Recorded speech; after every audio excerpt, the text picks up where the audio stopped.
Good evening. If you may ask you to take seats, I would also like to welcome those of you who are following this event via the web. We are web streaming because there's certainly some interest in hearing our renowned speaker today, also for those who cannot make it to be here in Baltimore with us. We have a tradition for a while to open our board meetings, which we will have starting with the dinner this evening and over the day tomorrow, to start with a keynote lecture. This has turned out to be something quite interesting because we can invite either a board member or somebody who is part of the larger family of the Center for Alternatives to Animal Testing in order to set the scene, present a bit larger ideas, thoughts. And today is not different to others. I think Andrew Rowan is actually the longest serving board member of CAAT. I think he joined us in the already in the 80s, yeah? In 1981, so from the very beginning. That's really remarkable. I was not even aware of this part. For this reason, I've also asked to say a few words for two people to introduce him and also to appraise him to some extent, because some of you will know that he retired only last month from his very important positions in the Humane Society and the Humane Society International, where he really impacted on this field. So I'm very excited to have him here. And without taking too much of your time, I would like to hand over first to Marty Stevens, who I did steal from him, and he didn't take it badly. Marty has joined us a few years ago, was, I would say, his right-hand man or something similar in the organization, and he assumed a very important role in establishing the evidence-based toxicology collaboration here with us.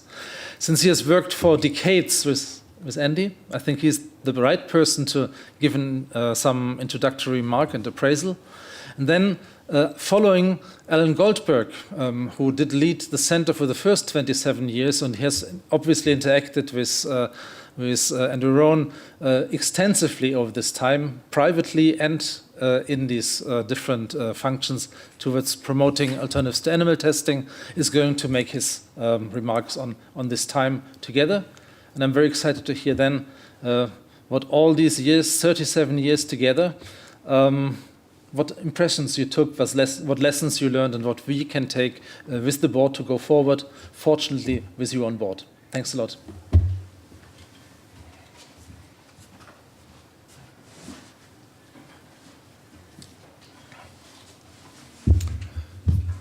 Welcome, everybody. I'm Marty Stevens. As Thomas said, I'm with the Center for Alternatives to Animal Testing.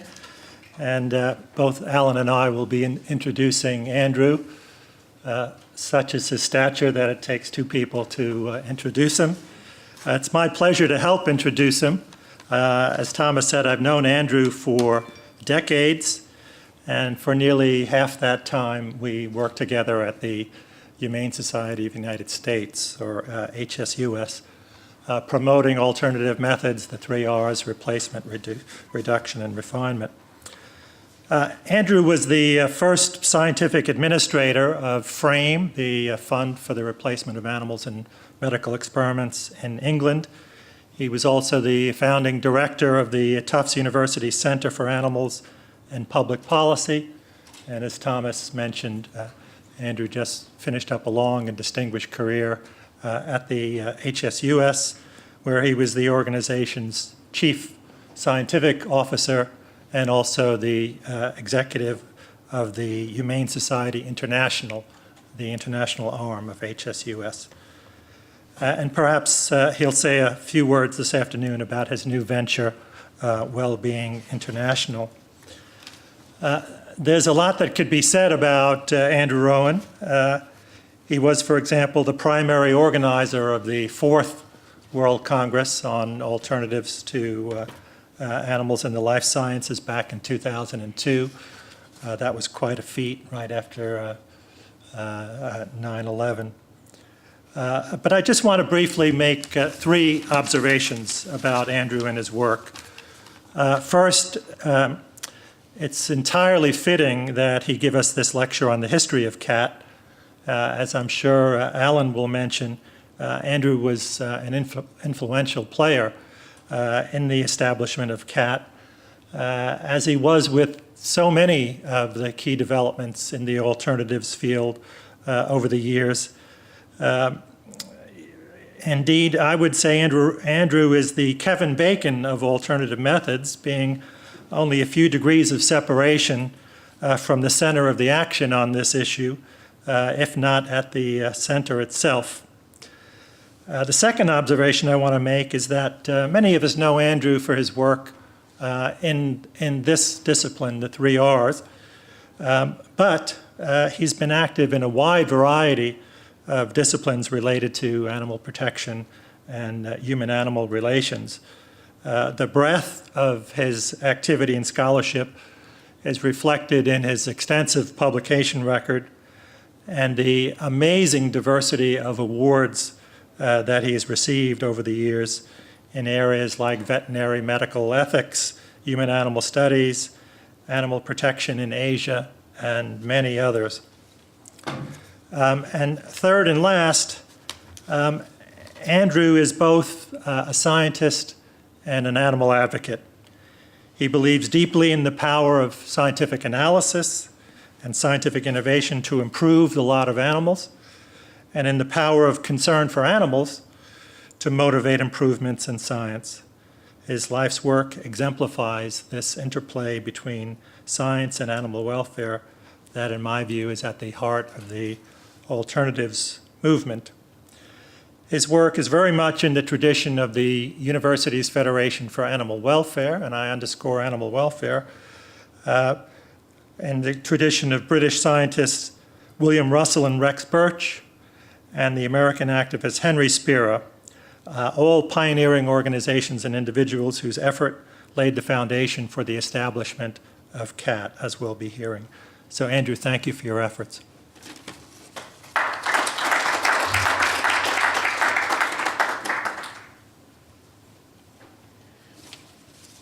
Just to make sure you know, I'm not Andrew.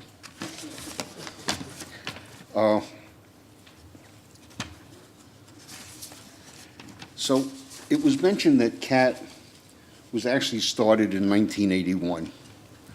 And there were 3 people beside myself at Hopkins that were critical to the formation of CAAT. One was the late D.A. Henderson, who was then dean of the school. And for those that don't know it, the man that eliminated smallpox in the world. Henry Wagner, the then chair of nuclear medicine, and one of the brilliant figures. I used to say that if I had Henry on a committee, I had everybody I ever needed. And the third person was Frank Lowe, both a friend of mine and a friend of Andrew, who unfortunately died a few years ago. We were setting up the center, and Frank said to me, "You have to meet Andrew Rowan. He's at the HSUS, and he's an animal protectionist." And I said, "Sure, I'll be glad to meet Andrew." Well, we did meet. Andrew became a member of the first CAAT board. And he also became my mentor in the world of animal issues, animal philosophy, animal rights, the whole entire package. And for that, Andrew, I am remarkably grateful. You don't know, though, that I probably was prepared for that, because when I was a graduate student, one of the journal clubs I did early in my career was a study on the use of the earthworm as a surrogate for mammalian testing.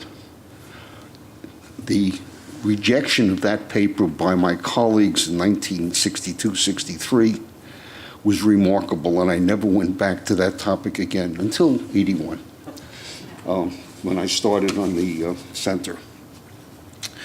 So shortly after Andrew and I met and he began to talk me through animal issues, there was a meeting being planned, and I prepared to plan the dinner.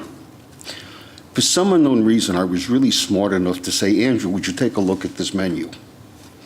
I don't know if you remember the menu. I don't remember all of it, but I know that every item was changed because I was insensitive to each of the issues, and he took me through that. So the menu completely changed. It was much more friendly for an animal activist group or vegetarians, However, many years later, at a neighbor meeting, National Association for Biomedical Research, I was served almost that exact meal that I first put down. And when it was handed to me, they said, "You'll appreciate this." So, thank you again. At Roger Curran, I don't see Roger here, when In Vitro Technologies was first formed, it was going to be a competitor to CAAT. There was no question. It was going after the same funding sources that we had and were using. But that was okay. I was welcoming them coming into the activity. And I was asked to make an introductory speech, and Andrew was going to follow me. And because of the competition and so forth, I wanted to be very careful. And I really searched, I would say for many hours, for a proper quote that was both saying, you know, we're competitors and we're going to be friends, and I wish you really well, and I really meant that. And I said that, and I spent hours finding that quote. Andrew gets up behind me and says, you know, Alan gave that quote, and it reminds me of, and he gives one 3 times as long, right from memory. There was no hours spent. And I will tell you that Andrew's memory is encyclopedic. And he does this all the time. It's just a remarkable trait.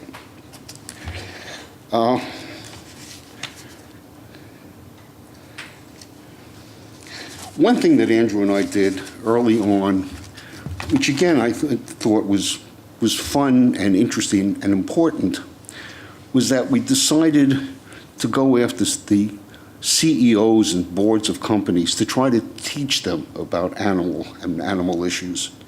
And Andrew started it, and I participated with him. And for many years, we actually did these small seminars for limited groups. But I think the remarkable part, and again, the training that Andrew gave me, was once we invited Henry Spear to present to this group. And it was a way to introduce a true recognized animal rights person who's very active to this community and actually demonstrate that you could have a reasoned conversation.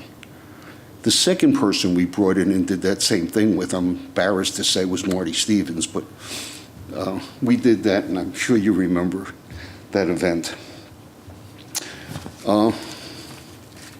I've had a lot of personal interactions with Andrew and his family over the years. They're wonderful, and I will not tell you about gingerbread cookies. So, Andrew, you've been a really wonderful colleague. You've been a true friend in many issues, personal and private. And most importantly, you're a mensch, and I did not have to look that up. And I can't give a higher compliment to somebody who says a mensch. If you look up the word, the definition just tells you it's honor and integrity and stuff like that. But it's much more than that. And with that, Andrew, I welcome you to tell us about your experiences. It's been great to be working with you, and I look forward to continuing.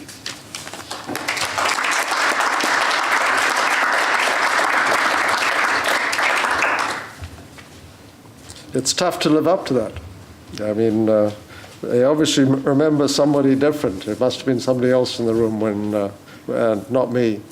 But I will say this, that Alan's dietary missteps notwithstanding, early on in my career at the Humane Society, a group of the sort of policy leaders at the Humane Society were taken over to the RSPCA. There was competition between the CEO of the Humane Society and CEO of the RSPCA at the time, which devolved into a ping-pong match at the end of this session, this sort of breakout weekend that we had with the RSPCA. But on one of the mornings of the session, we saw films of the battery cages, we saw films of pig production and things like this, and people said, this is awful, we've got to change the welfare of this sort of stuff. And then for lunch, we had ham and eggs. And it was really rather dramatic, that sort of contrast. So, I mean, we all make these missteps, and it's been part of growing up in the movement that I'm a little bit more sensitive today than I used to be. So, I've been part of this movement for 42 years. started at the beginning of 76, in February of 76. And so I thought I'd try and sort of set the context a little bit for the development of CAAT. Alan has written a history that's more than adequate of how CAAT got established. I've drawn on that a little bit. But I do want to just sort of try and set the context, talk a little bit about the coalition to abolish the Gray's test that led to the formation of CAAT, the CAAT establishment, and then talk about CAAT impact and end up with a few comments about the situation today.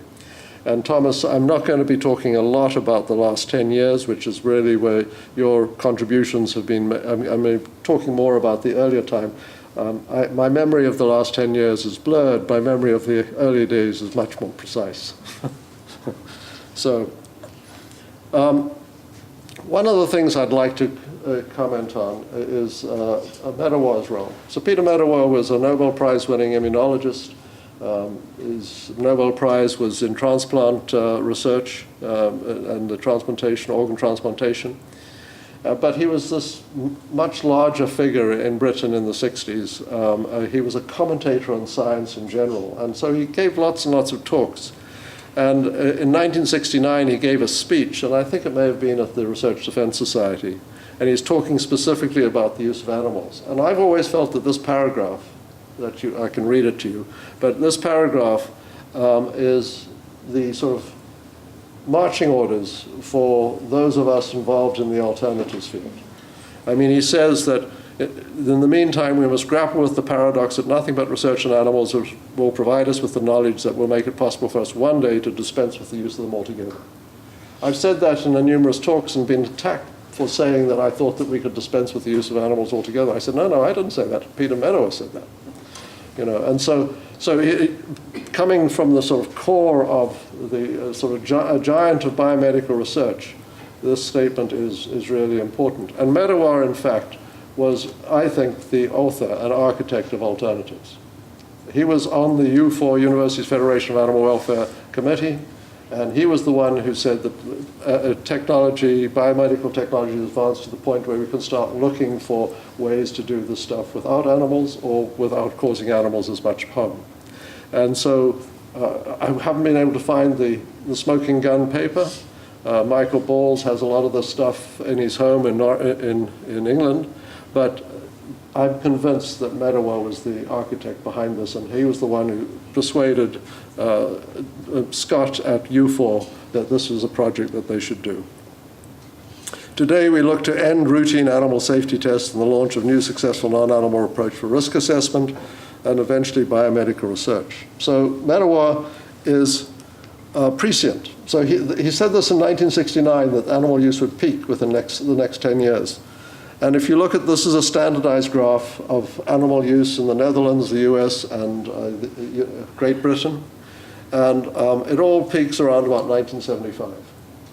And then went roaring up during the sort of expansion of the pharmaceutical community after the Second World War, and then peaked around 75, and then began to drop, and almost as rapidly as it grew. And now it's sort of stabilized, and the actual research use in Great Britain, you can see it's been going back up, but the actual use of animals has remained flat. And I think that in, I don't know, maybe 5-10 years, we're going to start seeing it going back down again. So it's just gives us a sense of context of where we were in 1975, 1980, when a lot of this stuff happened.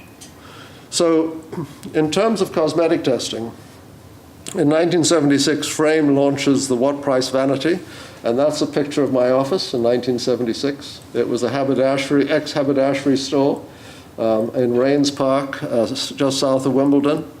And it had a room in the front and a room in the back, and the toilet was out the back, and you had to step over a large hole just in front of the bowl and make sure that you didn't fall into it when you went to the toilet. So it was a little ramshackle.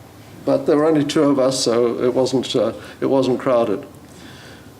This brochure, What Price Vanity, was the dream of the founder of Frame, Mrs. Dorothy Hegarty.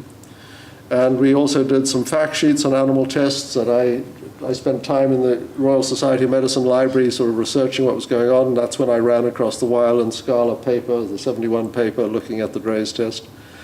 And then the brochure was picked up by a small group called Animal Aid and distributed protest around the country. Animal Aid subsequently grew to a £1 to £2 million organization and then collapsed and is no longer around. But the actual brochure, What Price Vanity, was withdrawn in 1980.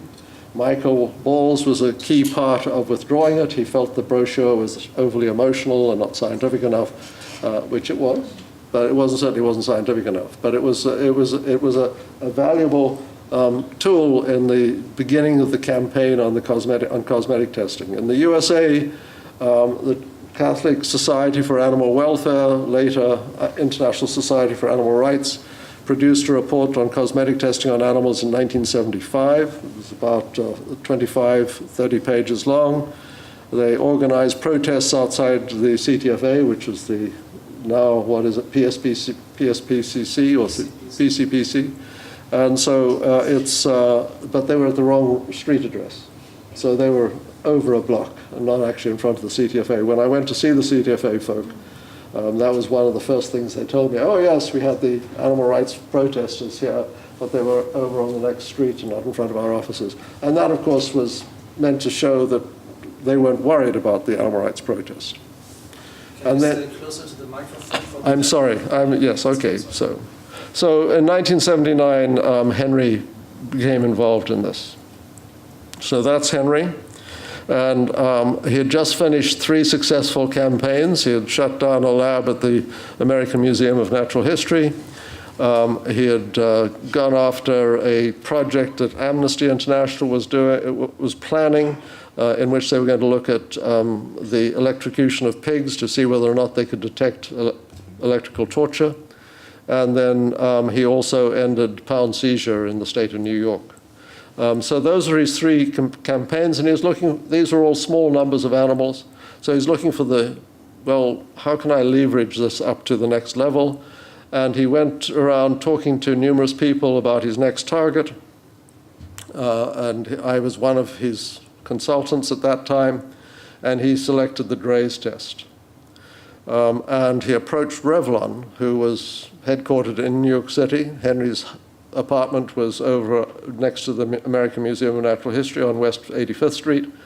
And so Revlon was an easy reach as far as Henry was concerned, a taxi or he could walk through the park, and went to Revlon and said, we want you to give $170,000 a year for 3 years to start an alternative research project on the Dray's test. Revlon said that they had sent the proposal through to the CTFA, but that they couldn't predict what, if anything, the CTFA would do. That wasn't particularly satisfactory from Henry's perspective, and so you then started to see all sorts of street protests. This is a picture of a street protest that Henry organized outside the Revlon offices, and there are about 40 or 50 people in the group, but you can see that it's very TV attractive, and so the people with rabbit models on their heads and things like that, lots of colorful stuff. Henry knew how to do street demonstrations. And then you started to see that this became part of the media. So Lab Animal magazine ran a story on it, The Burden of the Beasts. I forget which magazine that was. It may have been Time.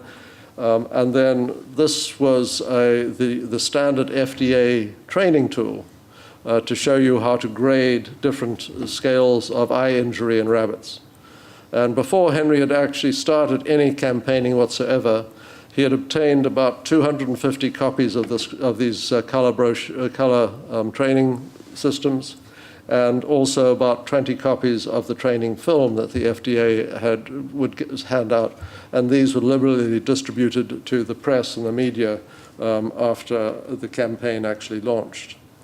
And then this ad, How Many Rabbits Does Revlon Blind for Beauty's Sake, became part of the media story as well. And he launched this campaign in 1980, the Coalition to Stop Dray's Rabbit Blinding Tests, as the target. By December of 1980, one of the things he did, by the way, was he identified where Michel Bergerac, the CEO, was speaking. And everywhere where Bergerac gave a public talk, Henry was there and would stand up in the audience and say, "Mr. Bergerac, what are you doing about the Dray's test?" And this became a sufficiently irksome activity that Bergerac fired his senior VP for public relations, promoted his deputy, and told him to fix this. And so that's what they did. Henry and the deputy got together and they organized a grant to Rockefeller University of $750,000 over 3 years to find an alternative. And that, by the way, led to the neutral red assay, which became a standard tox assay, in vitro tox assay for decades. The rest of the cosmetic industry, this was announced in December at a press conference when the industry was having its science and regulatory meeting in Florida. I was there at that meeting. I was speaking at that meeting, not a lot of friendly faces. And they now realized that they needed to do something. And so they then put together this grant of $1 million. And that's what eventually ended up at Hopkins and ended up with CAAT, which required, I think, individuals with a remarkable set of skills. So D.A. Henderson had the vision not to be afraid. He had the reputation. He didn't have to worry what people thought of him. So he was quite happy to sort of say, yeah, we'll take it on. Alan was then recruited, and Alan turns out to be a past master at soothing corporate souls and feeding corporate souls as well. And that was an important part of then building this, I'll use another German term, gemütlich environment, where people could sit around and actually have reasonable conversations rather than be suspicious of each other and worry about what they might be saying. And this was, so CAAT was formed early in 1981. A few months later, I was at Tufts at the time. Yes, it was after I'd gone to Tufts, so it was later than that. In 1983, I was called to the offices of the senior vice president at Bristol Myers, asked me to come in, and he showed me a letter that he had just received from the president of Johns Hopkins. And this was a request from Hopkins to Bristol Myers saying, can you please provide us with some funding so that we can fight these crazy animal activists who are promoting alternatives to animal research? And the senior VP said, don't these folk know what they're doing at Hopkins? And I said, well, probably not. But I mean, that's not the only occasion where Hopkins has had the sort of schizophrenic response to the whole idea of alternatives. So this is Henry's comment about, in 1985, in this article, Winning with Archimedean Principles, that the project funded was an enormous breakthrough, the beginning of a whole new field of in vitro toxicology in the US, which is now entering mainstream science with its own literature, et cetera, et cetera, et cetera. This wasn't the only project. Colgate-Palmolive funded a project on the CAM test, and the New England Anti-Vivisection Society funded an ill-fated project at Tufts University, which ended up with the scientist involved being prosecuted for the murder of a prostitute. So I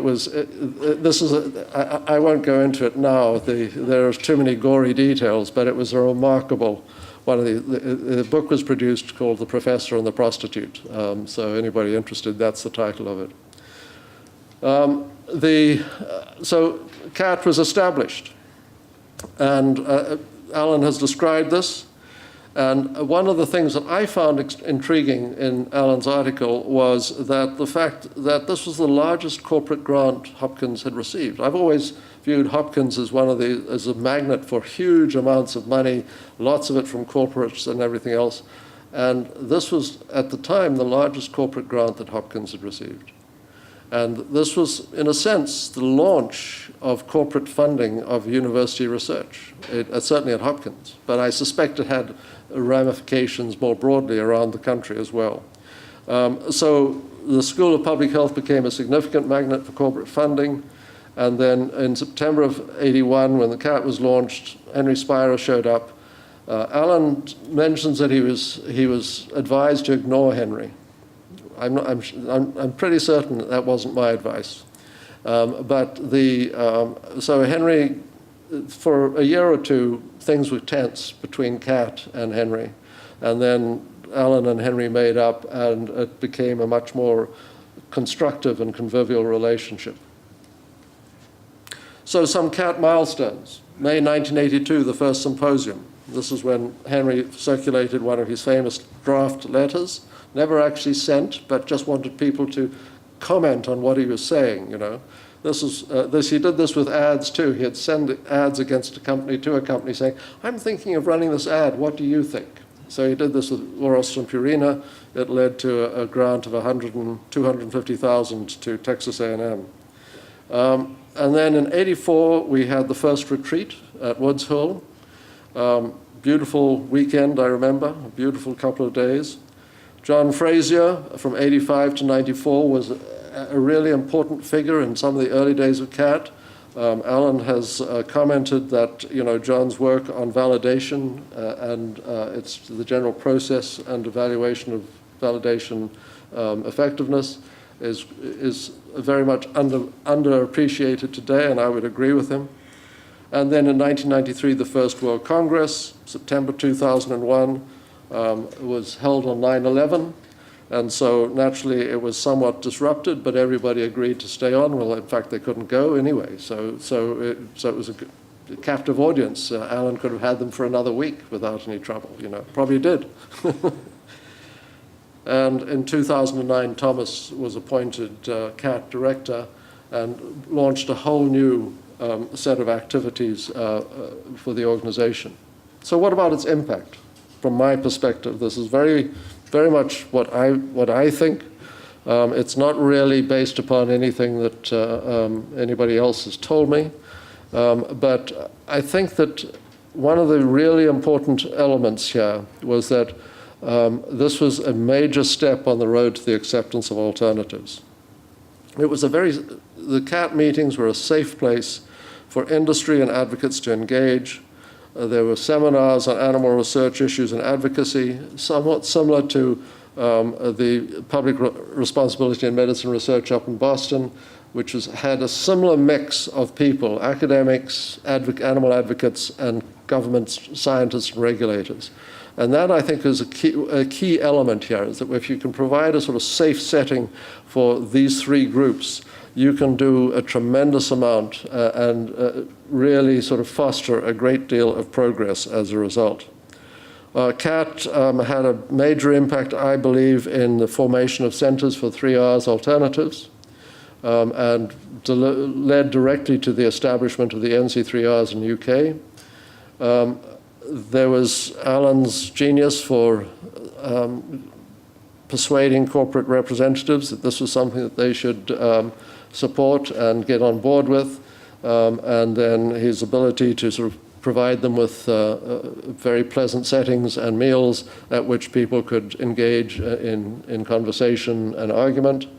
The validation report and conceptual issues involved in that were really important. And I think the conferences and publications have been a major focus, a major outcome as well for CAAT. So in terms of acceptance for alternatives, from 76 onwards, when I was involved in this issue in the UK, there'd been agitation for the Medical Research Council to establish an alternative centre, somewhat similar to the Carshalton Laboratory for Lab Animals that the MRC ran south of London. This idea was consistently rejected with the notion that scientists will find alternatives when they find them, and they're always looking for them, and they're always eager to find them, and so on and so forth, and so we don't need a deliberate centre. So that never got off the ground until the NC3Rs was established in 2004, and that's a direct result of conversations between Alan and parliamentarians in England that led to that particular breakthrough. So, and the NC3Rs has been very successful. One of the things, I have a particular issue with the NC3Rs in that they won't accept any animal advocates at their meetings. That's not quite true. They'll accept RSPCA representatives. The head of the NC3Rs came from the RSPCA. But any other animal advocates will not be accepted. So if you write and say, I'd like to come to the meeting, they'll send you a polite or not so polite letter saying that you're an animal advocate, we can't accept you. And so, and that they did as well to David Morton, who was a lab animal veterinarian, but sort of somewhat pinkish in his attitudes on animal research. And so he was not accepted either. So they've had these meetings where it's just been industry and some academics and themselves looking at what might be done to address animal alternatives. And they've produced some really good reports and some really good outcomes as well. But that's NC3Rs owes its existence to CAAT. And here in the United States, the NIH consistently refused to use the word alternatives, even when Congress mandated it.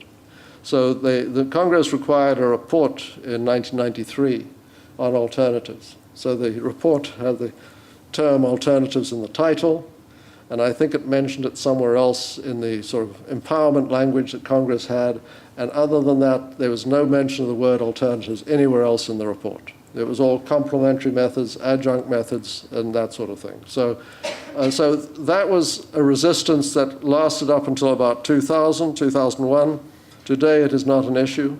NIH's Office of Lab Animal Welfare now has numerous references and links to alternatives resources around the world.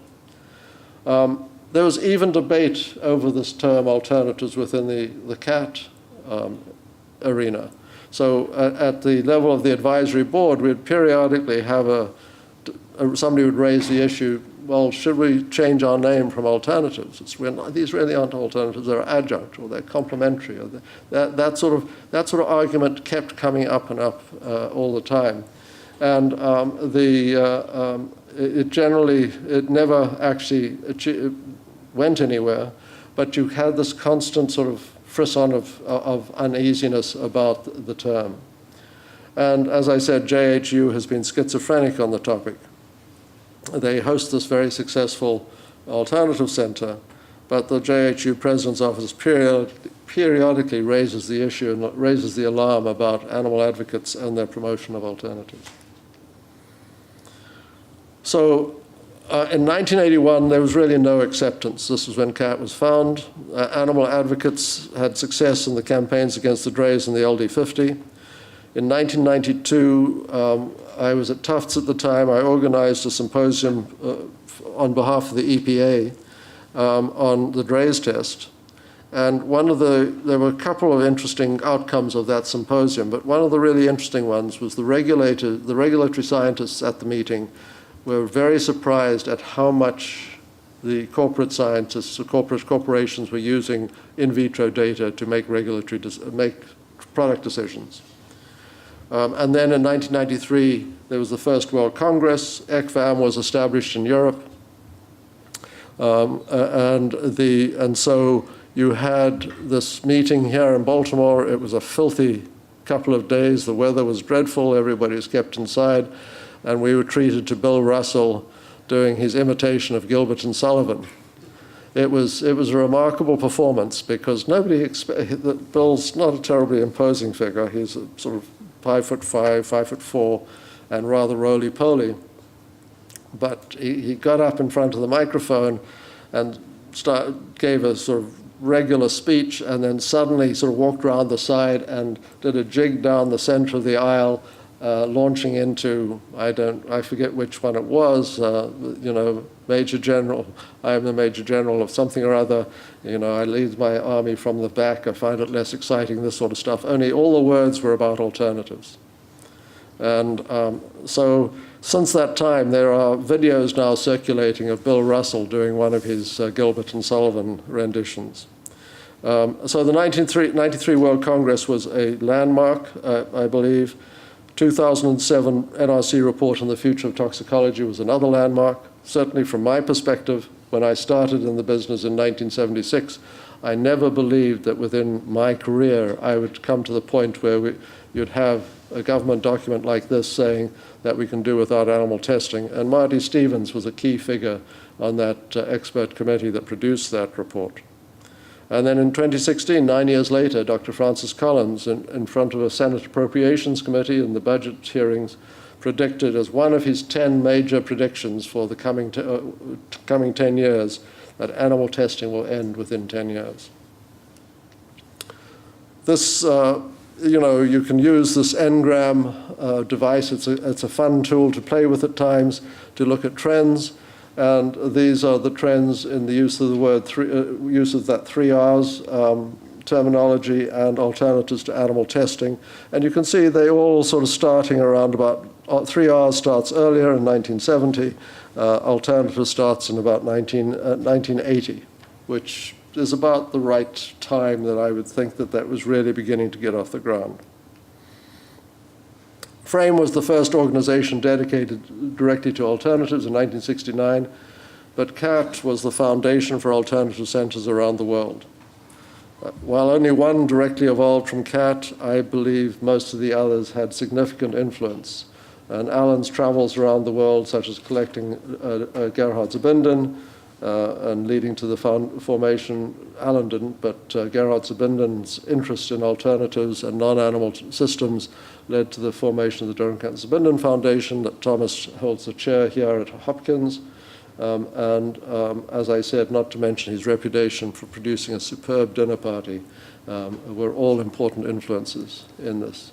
And this is a chart of centers around the world. I say I've got too many 2005s over there, but so CAAT was formed in 81, FRAME started in 69, the Netherlands Center started in 88, the German Center in 89, ECVAM was launched in 91, and the various other centers that are now sort of springing up all over. And do I have the Canadian Center here? We have Charu here, and yes, I do.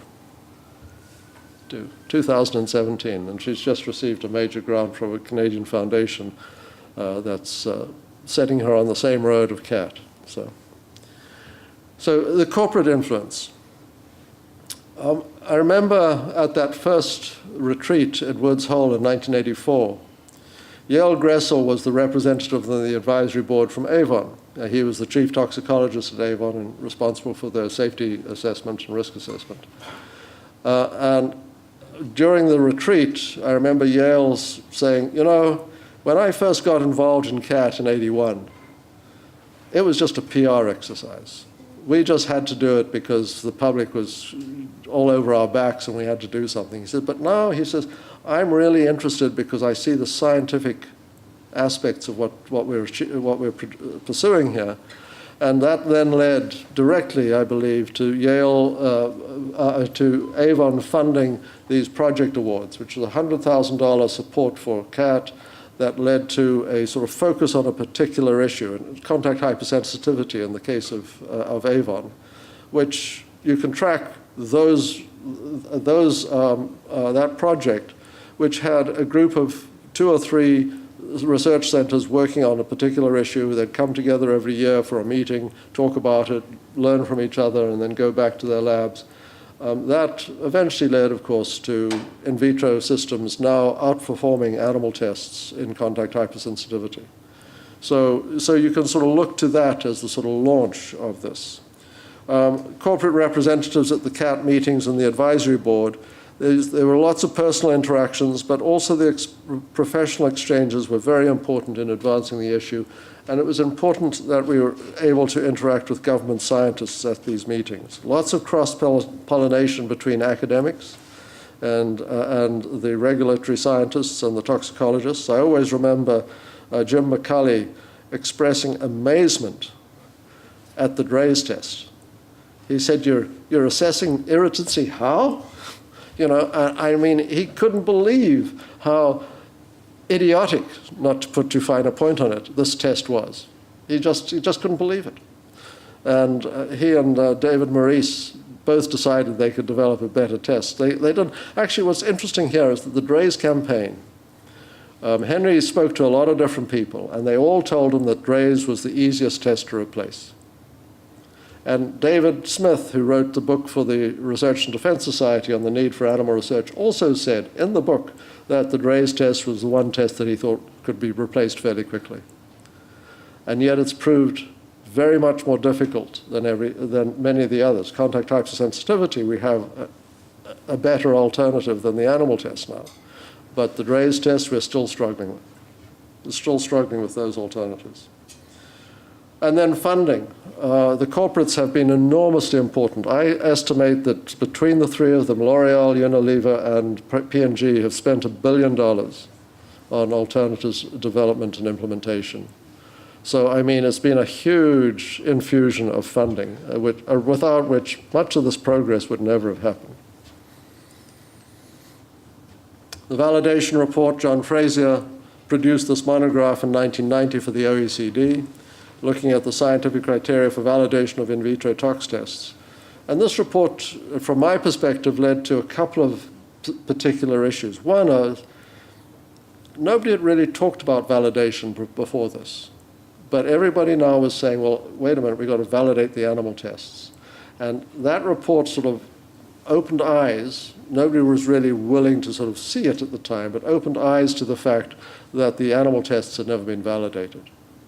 And so there was a lot of issue then about, okay, well, what is the gold standard here? The animal tests ended up being the gold standard for a decade or more, but have now been recognized as not being particularly good, and we can't directly compare the two. Leon Brunner subsequently argued, he was at Procter & Gamble at the time, in a thought experiment that the basic variation in animal and in vitro data meant that one could never achieve better than a 0.7 or 0.75 concordance between in vitro and in vivo data. So the standard at the time, regulators were saying, well, you need about a 0.9 concordance in order for us to accept it as validated. But the coefficient of variance of animal data is about 0.5. The coefficient of variance of in vitro data is about 0.2 to 0.25, 0.3. And when you put those two together, you can never get better than 0.7, 0.75. And so if you get 0.9, you've got an artifact. CAAT was a really important pioneer in this whole issue. So on conferences and publications, we mentioned the 82, the first CAAT symposium. Alan got Marianne Liebert to produce the proceedings of all of the symposia. 1993, the first World Congress in Baltimore, 750 attendees and a $1 million budget, and then followed by the various other congresses until the 10th in Seattle, and the 11th will be in Maastricht. So all except New Orleans, which drew only 450 registrants, have had more than 750 attendees. And it's now a very different conference than it was that first one. The CAAT has organized numerous workshops. Alan started with developmental neurotoxicology, but he and Thomas have organized workshops on a whole variety of topics, and these have been important in advancing the field. And I have to mention, I haven't mentioned much about Thomas's impact, but the development of the CAAT Europe and the T4 concept and the bringing Altex into the CAAT orbit has, I believe, been extraordinarily important. It's really led to a lot of interesting debate and discussion, and I believe moved the issue forward. So the situation today, attitudes of both the public and scientists are more critical of animal research. Non-animal systems are being embraced. 2007 NRC report was originally rejected, but is now being replaced with enthusiasm in the toxicology world. And CAAT, Thomas and his team are at the forefront of many exciting breakthroughs in new paradigm, being touted that this new paradigm is being touted by NIH, DARPA, UK Innovate UK, Netherlands, NCAD, and others. So really, when I was started in the field in '76, our big victory for Frame in those days was to get a letter published in the Telegraph or the Times. When we did, we would photocopy it and print it up on our newsletter and send it out to our 1,000 or so supporters. That was our big victory. And now you're looking at, you know, the NRC report, Innovate UK, is saying that non-animal tests are the wave of the future. This is what we're going to push because of the economic advantages. Netherlands, NCAD said that we'll replace toxicity testing on animals within 10 years. So it's a different world, a completely different world. Talk about public opinion. There are a series of public opinion surveys that have been done since 1985. And the lower trend line comes from the NSB's report on the public attitudes to science. And scientists should be allowed to do research that causes pain and injury to animals like dogs and chimpanzees that produces new information about human health problems. Very testing statement, and you were asked to support it or oppose it. And the percentage opposing it, that trend line shows how that has changed from 1985 to 2001. And then Gallup started asking a question about the use of animals in medical research. It is morally acceptable to do medical testing on animals in 2001. And their trend line is shown in the red. So you can see two different questions, two different statements, but the slopes of these trend lines are the same. And public acceptance is generally going down. It's not quite as steep in Europe, but you see the same thing looking at public opinion surveys that you can compare from time to time in Europe. You see the same sort of downward trend. And the challenges to the standard biomedical animal research model. Public attitudes to animal research becoming more negative. Drug discovery success is declining dramatically. It's really worrying just how little success there is in the development of new drugs. Research and development costs are increasing. Chemical safety testing and risk assessment is expensive and not that predictive of human outcomes. 50 to 60% may be predictive. And animal models of chronic diseases are under increasing criticism because the therapies developed using these animal models have yet to produce, in many cases, any reliable therapies for humans. And so there's a lot of question about why is this happening. John Ioannidis talks about the reproducibility crisis. Most research is not reproducible. Malcolm McLeod Group has criticized study designs in Edinburgh. Amgen did this reproducibility study. Only 6 of 53 landmark preclinical studies could be reproduced. And Richard Harris then produced this book, the science journalist, science writer, Rigor Mortis in 2017. To be fair, his criticism of animal research was matched by his criticism of cell science research. So, I mean, the cell science research has also got all sorts of problems. But there's a huge issue about reproducibility and about just how much of the stuff that's in the published literature is reproducible. And then this is Francis Collins' actual quote in front of the Senate panel, a budget hearing panel. And so will be largely carried out using human biochips, will mostly replace animal testing for drug toxicity and environmental sensing, giving results that are more accurate, at lower costs, and with higher throughput. And it's those three elements that I think are a key in why this is what's going to happen in the future.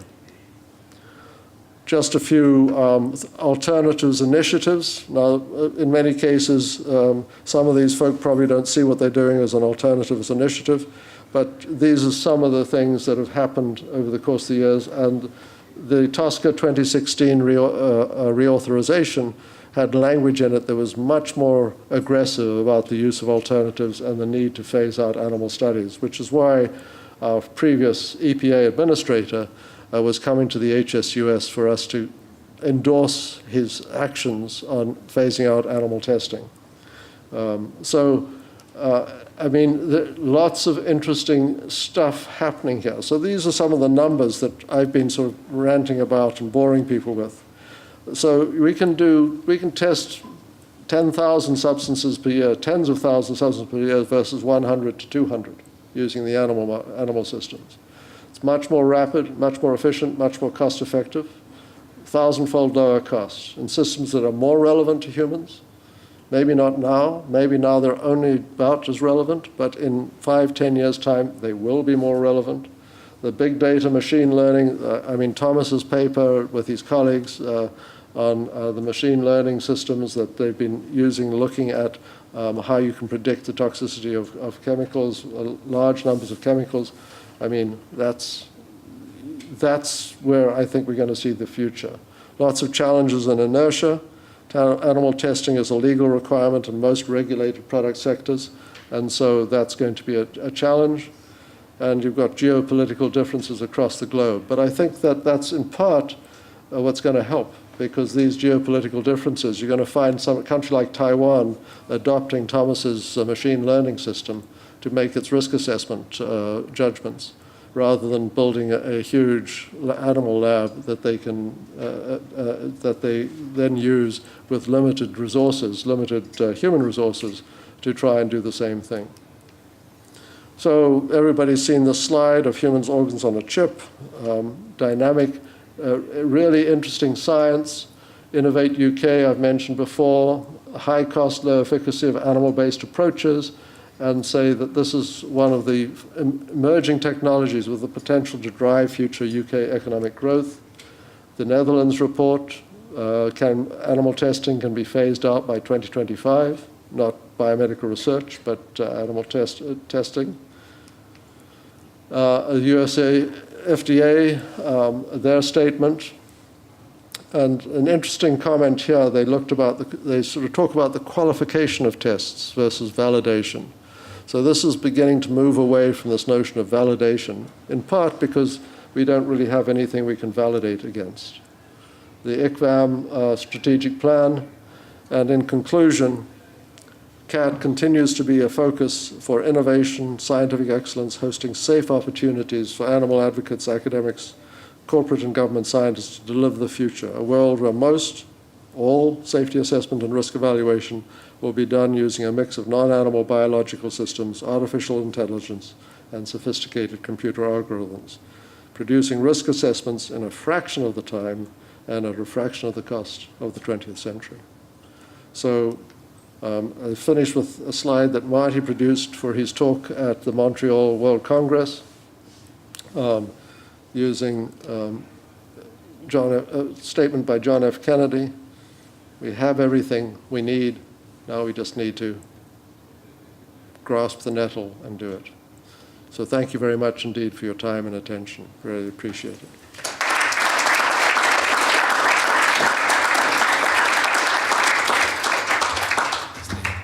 Thank you very much, Andrew, for this overview of more than 4 decades of work on alternatives. Thank you also for some of your flattering comments.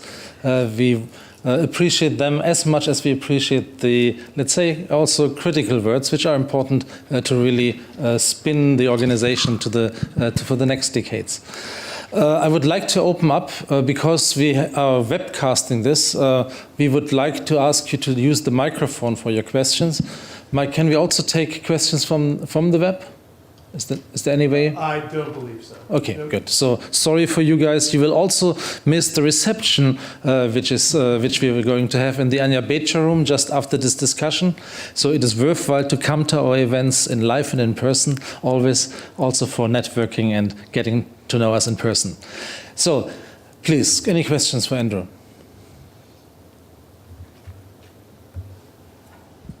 Paul.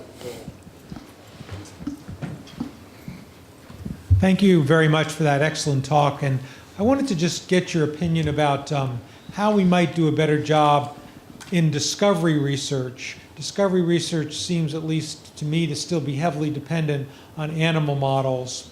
And I was wondering if you had some thoughts about how we might be able to move that needle away from animal models more towards some of the more innovative 21st century techniques that you've discussed here. Is it a matter of providing funding for alternatives? Is it a matter of educating people differently? Are there other techniques and tools we should be thinking about?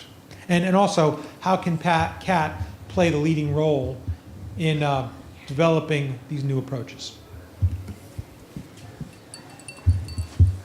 Thank you, Paul.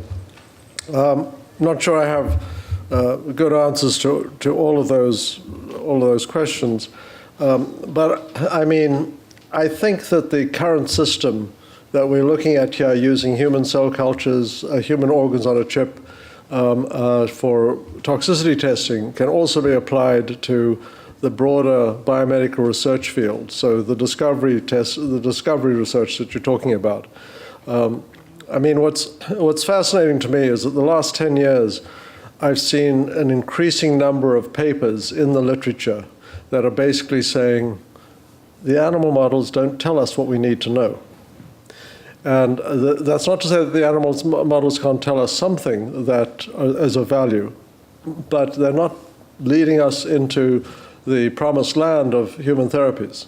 You know, maybe we're learning something about the biology of mice, but we're not learning how to cure multiple muscular dystrophy in a human. And so that's one, that to me, there's been an interesting corrective in the debate on this issue. Now, most of that debate is about methodological rigor and the sort of rigor mortis of Harris's book, but there's an interesting component here that the models that we're using are not particularly good. And so as in toxicity testing, I find it extraordinary that we aren't already doing all of our toxicity testing and risk assessment using the modern techniques. I mean, we could do all 30,000 REACH chemicals in a year using the current techniques, the modern techniques. And we'd have, and then we could store the data as we're doing with the animal data. We could store them in filing cabinets in Finland, and it wouldn't change anything. You know, but I mean, it would be, so why waste all of that money and time and effort saying, well, we only can test 50 chemicals a year? That was Morris Whelan's estimate. We can test all 30,000 in a year. We don't have to wait 600 years to get through those 30,000. You know, so I mean, I'm not sure why there is this, why we're still arguing about this. I suspect that there's going to be a sudden breakthrough. The dam will break, and somebody's going to do and say, this is ridiculous. We're going to use Thomas's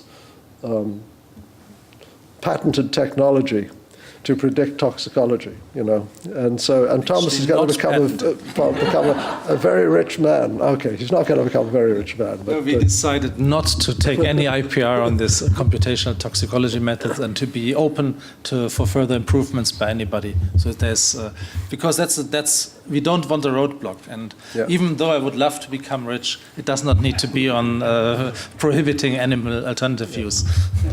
So, I mean, so when that happens, we're going to start seeing the discovery research. And, you know, Collins is a strong advocate for this non-animal discovery research because the animal research is not producing the answers. And I suspect that's because the diseases are that much more complicated. The animals aren't a particularly good model and mimic of the human situation. So, and where the money's going to come from? NIH. Sharu?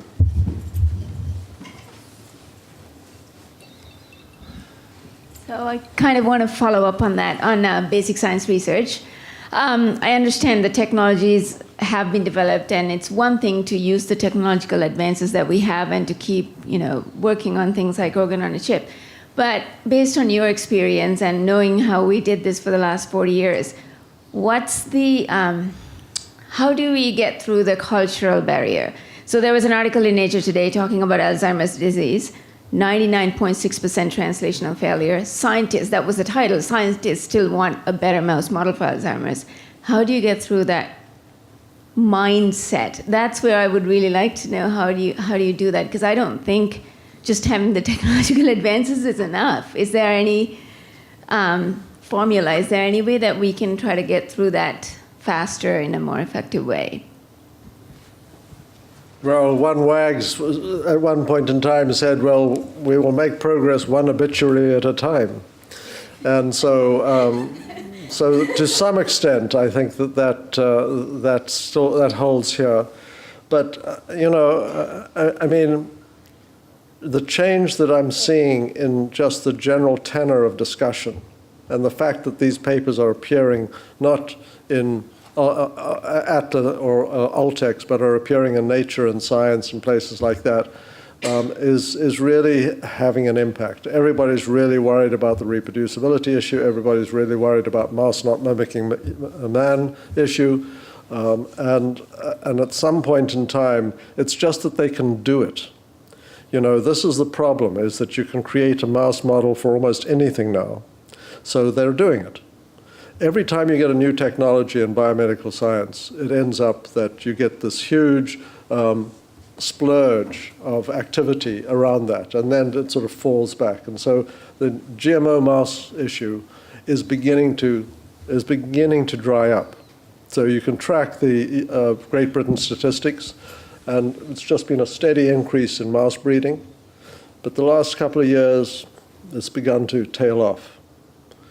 So I would say that that's an indication that we've perhaps reached the resistance barrier at this point in time. People are finding the stuff is not producing the type of answers that they're hoping for. And again, we're talking about very complicated multifactorial diseases, and that where the mouse has all sorts of differences to humans, and so as a result, you're not going to see the same results, the same reaction. There was a time when people were looking for chemotherapeutic agents using the L1011 mouse. And NCI bred thousands, hundreds of thousands of these mice, and they did all of these chemotherapeutic, testing all of these chemicals in these mice. And it was just, nothing came out of it. But because they could do it, they did it without really asking, why are we doing this? And I think what's happening now is we're asking a lot more about why. And the economics of this are becoming more apparent and more concerning. So I suspect, as with these things, that most of them take time, but it's, the NRC report came 35 years after I started, 30 years after I started. So that's about the length of time that it takes. So I had a question to go back to your reproducibility of results, which has been a huge bugaboo at the NIH, as you know. And when you read toxicology testing, how do you know, we see one result, we don't know whether it's been reproduced. What are your solutions for the lay public like me who's looking at these toxicology in knowing what is valid and what is not valid because of the reproducibility issue? Again, it's a huge challenge. And I think that, again, I'm putting my trust. Bob Scala and I have had some email exchanges over the past couple of weeks, and he's been commenting that he doesn't think, what happens if the stuff doesn't work? Is there any fallback position? And the answer is no, there isn't, because I think it will work. And I think that one of the reasons it's going to work is because of the volume of data that's coming out of these new biological systems. So we're not producing 100 bits of data, we're producing 100 million bits of data, and doing it very much more quickly. An animal test produces 100 bits of data in 12 months. But these in vitro systems produce 10 million bits of data in 2 weeks. And so now suddenly the algorithms that we have, this fuzzy logic that we can use on the computers, can sort out the patterns. We can begin to see the patterns. We can't see them ourselves, but the computers can draw them out, and we can begin to sort of say, oh, wait a minute, there are these associations. Now let's check that, let's look at that, and follow that up. And so I'm seeing a sort of iterative approach between the computer algorithms and the humans, going back and forth, producing better results. I mean, the paper I keep referring to is the Olson 2000 paper, which tried to assess just how predictive the animal test results were for humans. And it varied by organ system. So hematopoietic was about 90% predictive. The animal data predicted human data about 90% of the time. But some of the others were just hopeless, 10, 20% of the time. So overall, the prediction was about 50, 60%. And what's always intrigued me is that's considered adequate. So when Rusty Thomas and his colleagues at the Hamner Institute, assessed COMTOX program at EPA, they said it's not adequate. It only predicts the results 50 to 60% of the time. But the animal data, that's fine for the animal data. It's not good enough for the alternative data. And it's that sort of schizophrenia or unwillingness, the Red Queen, the emperor has no clothes. It's unwillingness to really see what's going on here and say, wait a minute, they're the same. They're the same on different issues, and we must make sure that we're not missing something crucial in the in vitro stuff. But if we're not, then let's just use the in vitro stuff. Thank you for the great talk. I have a question about data sharing. So one of the most important things in bioinformatics and big data is to be able to find good data set, to improve the results of the data analysis. So how you think people should do to improve data sharing and data management? Well, you've about exhausted my bioinformatic expertise when you said data sharing and data management. That's about where my bioinformatic expertise ends. But, I think one of the big opportunities that the EU missed was not requiring high throughput in vitro data on these 30,000 chemicals. So they can then do the animal tests, but they've got that high throughput data. Now suddenly you've got a lot of, hopefully high quality data that you can then start applying to your bioinformatic analysis. And yes, it's a problem, but there's a lot of data out there. Getting access to it and making sure that it's quality data is much more of a problem. And I regret the fact that the EPA has decided not to continue. They've done the 1,000 chemicals, but they're not going on to the 10,000 chemicals. I think the more chemicals we do and push through the robot testing system up at NCGC, the better off we will be down the road with your data sets that you need to actually start generating algorithms that are meaningful. I have a last question here from Katja. Andrew, thank you very much. Great talk. It was great to hear this perspective. I want to sort of bring us back to that story with the Dre's test. And this whole field, it seems like, originated from that original activist movement, right? And I would argue that if there wasn't heavy push from these activists on the companies and which produced regulations that sort of required cosmetic industry to develop alternatives, this wouldn't have happened. So in the pharmaceuticals especially, and to some degree with chemicals, this is not happening as fast, although we do see some reports and some movement in that direction.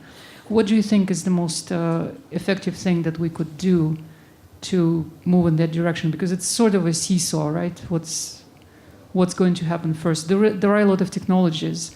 It's just companies are waiting and they're doing it behind the scenes, as we all know, but they're not really moving into regulatory space. Yeah. No, a good point. And I mean, I agree with you. I think that the activist movement has had a huge impact on this. And CAAT is, the spearhead, shall we say, of some of those advocacy efforts, allowing the issue to start being discussed and then getting the corporations to really take it on and try to fund it. And they did it. The Yale Gressel example is a classic example. They did it eventually because they saw the scientific advances to this. And I remember talking to a senior scientist at P&G, and he was saying, if you can do this 1,000 times faster, that's what I'm concerned about. It's the time, not the cost. The money they don't worry about. It's if they can get that product to market with an extra year of patent life on it, then that's worth huge amounts of money. So it's the time issue that they're really interested in, and the alternatives have the time issue hands down beaten over the animal systems. How to get the chemical companies and the pharmaceutical companies to move faster? If you track the Great Britain numbers, one of the things you'll find is that the rise in animal production and animal use in Great Britain is happening almost all in the universities. It's not happening in pharma. Pharma, the numbers are going down like this. And yet the research R&D costs, R&D investment is going up like this. So the animal use is dropping like a stone in pharma. And you see that happening with a company like GlaxoSmithKline. They stopped using chimpanzees for their hepatitis C work. They've stopped using primates unless they feel it's absolutely necessary. They just put a lot more barriers in the place of the use of animals, so it's becoming much less common in the pharma industry already. But you're right, it's happening behind closed doors. This is not something that they do out in the public. But, you know, with enough Francis Collins around, maybe they'll start doing it in public too. I already said last question, but how could I not give the last question to Alan Goldberg, my predecessor and friend? That's very nice of you. Thank you. Andrew, thank you for a really lovely presentation and bringing back lots of memories. But you also created a thought in looking through what you've done in the discussion right now. And I think CAAT is absolutely poised to take a step back, not a step forward, but a step back. And to really look, we have the people involved in CAAT. Where are we, and how do we move forward in a way that integrates industry, the regulators, and academics in the animal activist community? And I think this is an almost perfect time where that information is out there. Everybody is doing things, but I don't think anybody is looking to take the step back and say, how do we really move forward? So it's a challenge that I leave for you, Thomas. Thank you. Interesting. Maybe the ASU Center, the Windsor Center, and the Hopkins Center should get together and discuss that. Good. Okay, so I think this is nicely leading us to what we're going to discuss tomorrow. Now I would like to lead us from food for thought to food for stomach, and then also food for liver. I hope you will agree. First of all, a big hand of applause for Andrew Rowan.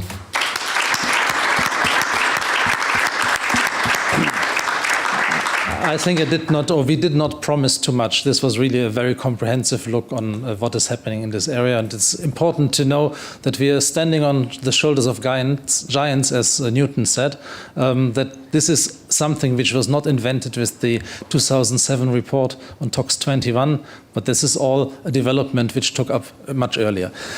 There's a door here. If you go out of this door and to the left, the first door you will find on the left is where we meet, the Anja Becher room, and we will have a reception to which all of you are cordially invited. Thanks a lot.